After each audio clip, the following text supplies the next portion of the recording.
Bună ziua tuturor și bine v-am regăsit!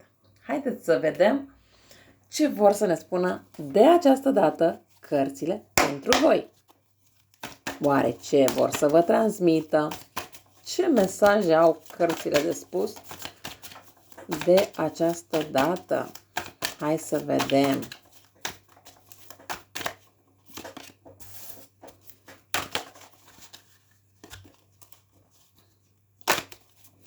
Aici vorbim în primul rând despre zodii de aer, zodii de foc.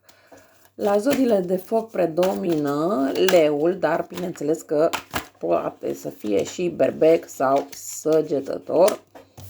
Așa. Avem și câteva zodii de pământ. Văd că aici clar vă gândiți la o persoană care este posibil să fie mai tânără decât voi sau să fie o persoană care, chiar dacă este cu o vârstă 1 an, 2, 3, 5 mai mare decât voi sau poate mai mult, cine știe, să fie destul de imatură, să fie o persoană mai copilăroasă sau poate că este genul de persoană de la care voi vreți responsabilitate din partea acestei persoane, însă această persoană parcă momentan nu se simte disponibil de a-și asuma foarte multe responsabilități. Mai pe lângă asta aș putea să spun că este acel gen de persoană care gândește destul de rațional. Aici avem inițialele M, S, I, avem inițiala G, inițiala D, inițiala E, inițiala C.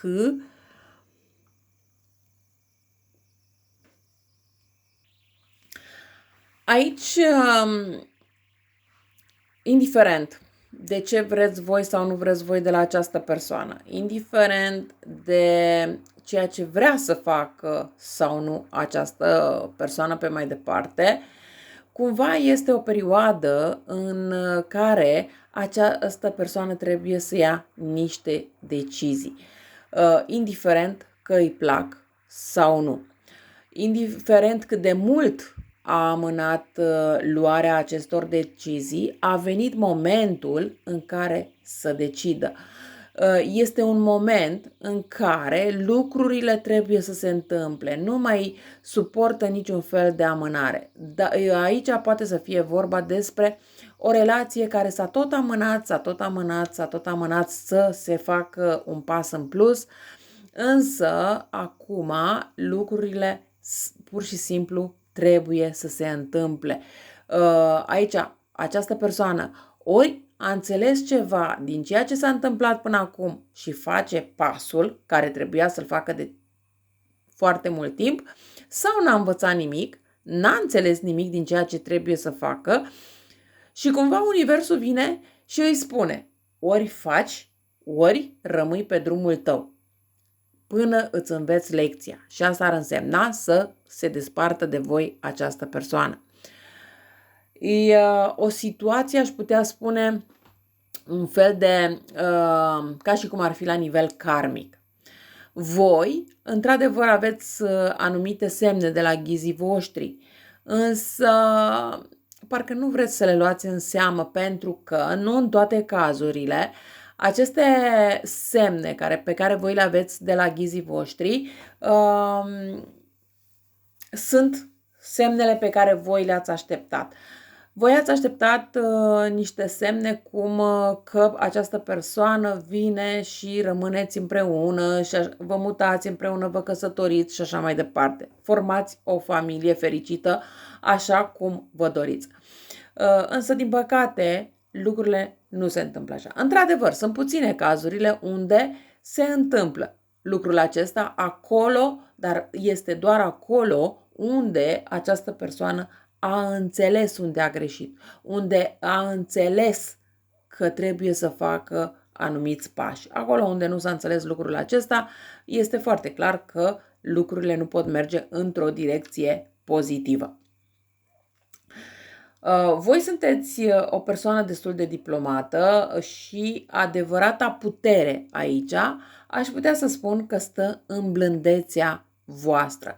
Voi cred că ați avut foarte mare răbdare cu această persoană și chiar ați fost chiar foarte blânde, dar acum s-ar putea ca această blândețe să fie exact invers, adică să vă supărați și să explodați puțin, dar chiar dacă se întâmplă acest lucru, este de bun augur. De ce? Pentru că dacă nu ar exista această explozie a voastră, lucrurile nu s-ar mișca nici în sens pozitiv, dar nici în sens negativ. De ce? Pentru că acestei persoane îi place în situația în care se află și nu are de ce să schimbe lucrurile.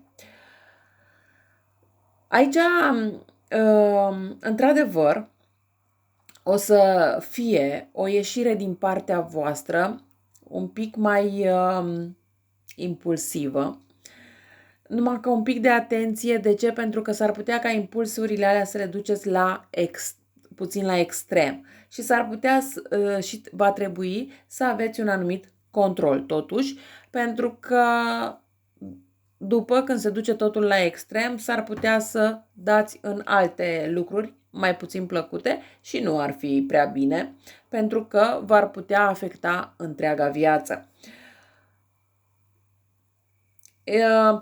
Într-adevăr, urmează să vă impuneți punctul de vedere și să-i spuneți destul de clar acestei persoane: vrei să faci lucrurile așa sau nu? Și cumva eu veți spune acestei persoane destul de categoric. Adică nu prea îi veți da acestei persoane timp să stea să se mai gândească, pentru că această persoană probabil i-ați mai spus, așa, mai cu blândețe, mai cu calm acestei persoane că trebuie să treacă la următorul nivel, doar că această persoană poate a spus, păi încă nu este timpul, încă mai avem vreme, stai să nu ne grăbim, întâi să rezolvăm problema cu casa, stai întâi să rezolvăm problema să-mi cumpăr mașină, stai întâi să, nu știu, să vină și un copil, stai. Ei, acum este o perioadă în care voi v-ați cam săturat de așteptat. Iar acum, n-ar fi nimic exclus, după aceste impulsuri, da, care vor ieși de la voi sau poate că au început să iasă deja de la voi, s-ar putea să urmeze o perioadă de pauză. Însă, în această perioadă de pauză, este bine să stați cu minți liniștite și să așteptați ca această persoană să inițieze convorbirea, să nu faceți voi primul pas. De ce? Pentru că dacă veți face voi primul pas, această persoană va considera că este doar o simplă toană de-a voastră și lucrurile pot merge în continuare la fel cum au mers până acum. Dacă vă vede că sunteți mai hotărâtă în ceea ce vă doriți, până la urmă va trebui să ia o decizie finală, indiferent sub ce formă. Dacă cumva veți prelua voi inițiativa și veți face primul pas, această persoană va considera, așa cum am spus, că lucrurile se pot rezolva la fel ca și până acum. Dacă nu veți face voi primul pas și veți aștepta ca persoana cealaltă să facă pasul, îl va face. Dar un pic de atenție la fel aici. De ce? Pentru că această persoană va veni din nou cu anumiți pași spre voi, dar sunt pași doar de moment.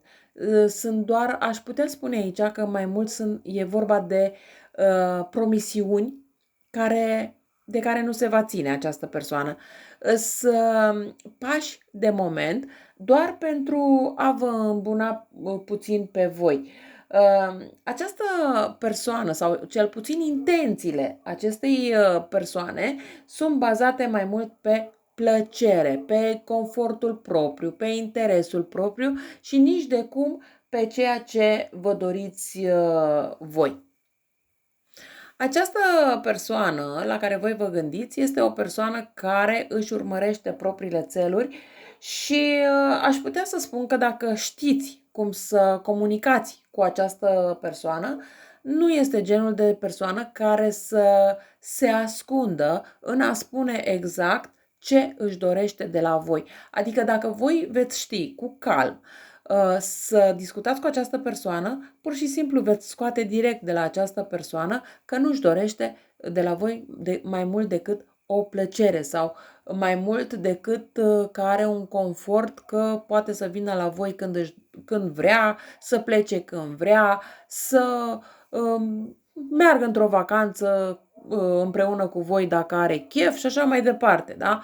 Dar, sau poate într-un moment de impulsivitate v-a spus acest lucru, dar mai apoi și-a retras cuvintele și cumva voi ați avut în continuare încredere în această persoană și ați considerat că au fost doar niște vorbe spuse la întâmplare, niște vorbe spuse la nervi, niște vorbe spuse, nu știu, într-o convorbire mai aprinsă. Dar nu, de fapt, această persoană a spus realitatea, a spus ceea ce simte în legătură cu voi. Voi sunteți o persoană foarte bine intenționată, dar sunteți și genul de persoană care nu acceptați ca altă persoană să profite de pe urma voastră, pentru că voi sunteți o persoană corectă și bineînțeles că aveți aceleași așteptări de la cealaltă persoană. Doar că, din păcate, cealaltă persoană nu este la fel de corectă ca și voi. Voi poate sunteți considerate niște persoane mai dure, niște persoane mai reci, niște persoane probabil mai, între ghilimele, rele, însă această duritate a voastră nu o faceți ca să îi fie rău persoanei de lângă voi, ci încercați să-i atrageți atenția acolo unde greșește și dacă este cazul să facă anumite schimbări, da, să-i spuneți, uite, trebuie să faci schimbarea respectivă, da, dar nu o spuneți din răutate, o spuneți pentru că, într-adevăr, acolo trebuie persoana respectivă să lucreze. Însă, această persoană mai bine preferă să vă schimbe pe voi, să încerce să vă facă să credeți că voi sunteți persoana care gândiți greșit, că gândirea voastră nu este corectă, că gândirea voastră nu este o gândire bună. În unele cazuri, într-adevăr, a reușit această persoană pe o perioadă scurtă de timp să vă facă să credeți lucrurile acestea, însă ce să vezi, voi v-ați revenit. De ce? Pentru că universul ține cu persoanele corecte. Universul v-a dat de gândit ceea ce v-a spus persoana și voi, ca și cum, ați renăscut și v-ați dat seama că, de fapt, această persoană încearcă să vă tragă foarte mult în jos și voi nu mai puteți să acceptați o astfel de situație și din acest motiv, bineînțeles că au apărut între voi tot felul de discuții, niște discuții, aș putea să spun, interminabile, niște discuții care parcă v-au băgat într-un blocaj din care nu mai știți cum să ieșiți și ce să faceți pentru a ieși din acest blocaj, iar aici aș putea să spun că aici este nevoie de decizii radicale. Nu mai merge că lasă că vedem, lasă că poate te calmezi, lasă că poate nu știu ce, mâine poate e soare sau mâine poate pică o idee din cer și lucrurile merg într-o direcție pozitivă. Nu, aici este nevoie de decizii radicale, indiferent că sunt pozitive sau negative, indiferent că sunt plăcute sau mai puțin plăcute, dar este nevoie de aceste decizii, pentru că altfel nu văd să ieșiți din acest blocaj prea curând. Iar aici aș putea să spun că toate lucrurile acestea se întâmplă acum în luna august.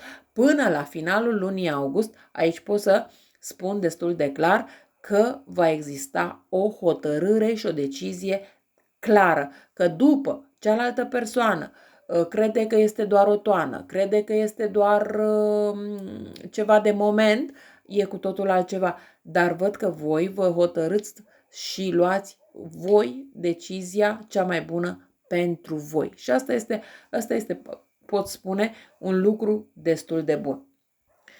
Însă, trebuie să țineți cont că în momentul în care voi veți lua deciziile și îi veți comunica persoanei deciziile pe care voi le-ați luat și de care vreți să vă țineți, această persoană va simți nevoia de a se apăra, ca și cum e o victimă, dar de fapt nu e așa, că de fapt aici victima sunteți voi, doar că cumva vrea, așa cum am spus, vrea să întoarcă totul în favoarea sa.